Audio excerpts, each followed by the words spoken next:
Dr. Fuhrman, for the benefit of the exam roomies who aren't able to join us live today, could you just give us your take on the term whole food plant-based? Without a 90-minute lecture. Well, my take is certainly that's a great step in the right direction.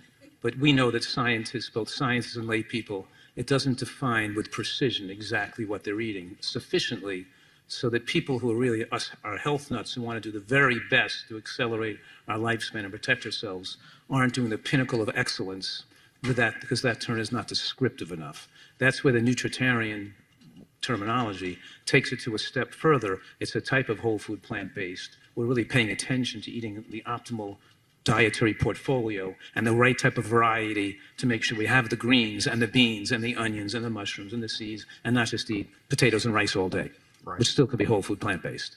So it's making sure for us people who are really the health enthusiasts, how do we take our diet to the next level of excellence?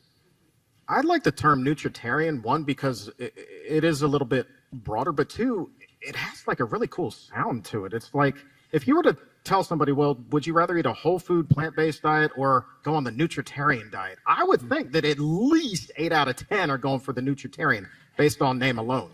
It's a good word. Yeah. It's a strong word. So, I mean, we're not insulting anybody with Nutritarian. We're just saying you're eating a diet rich in nutrients and scientifically designed to enhance human health and longevity. Yeah. You know? Yeah. Nutritarian. I know so many whole food plant-based eaters that don't eat green vegetables. They don't eat mushrooms and onions.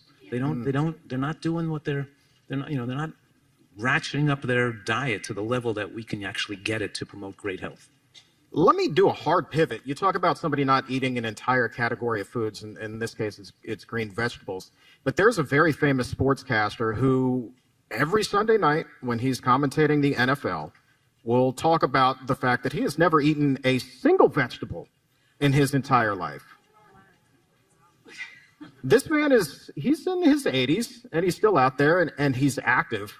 I have no idea what his cholesterol is, but I would have to think that he is the exception and not the rule. I'm curious to get your take on somebody that brags about not eating a single vegetable their entire life.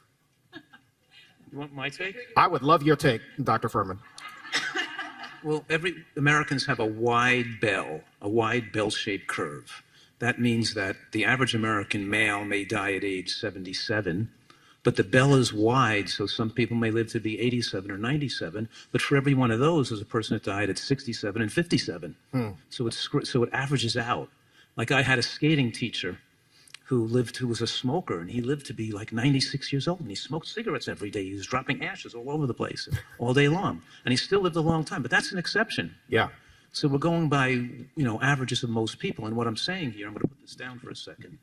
I'm saying when you achieve optimal health, the wide bell that's scattered based on a lot of luck and things we can't control, it starts to narrow as it moves up. And now people with worse genetics that may have caused the problem, or better genetics that may have made them live longer, now start to hover in the same range of lifespan. So we take the people who might have died young and bring them up to live closely to the people that have the ability to live a long life. So we're narrowing the bell, and that's what I've been seeing in my practice over the last 35 years.